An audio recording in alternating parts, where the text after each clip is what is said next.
kanggone wong Jawa Gusti kuwi tan kena kinaya ngapa.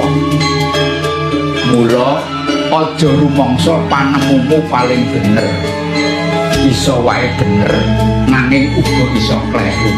Apa Gusti sing kok yakini kudu tansah bener, mongko kowe dhewe durung tau nyekseni panjenengane.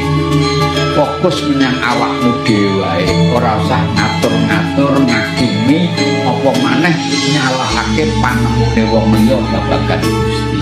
Aja nganggep Gusti sing kok pahami kuwi padha karo pemangge wong liya. Ana sing nganggep Gusti kaya raja.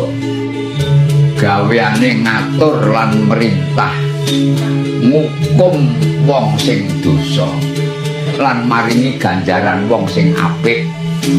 Ana sing nganggep Gusti kuwi manungsa murni utawa dewa. Ana uga sing nganggep Gusti kuwi daya.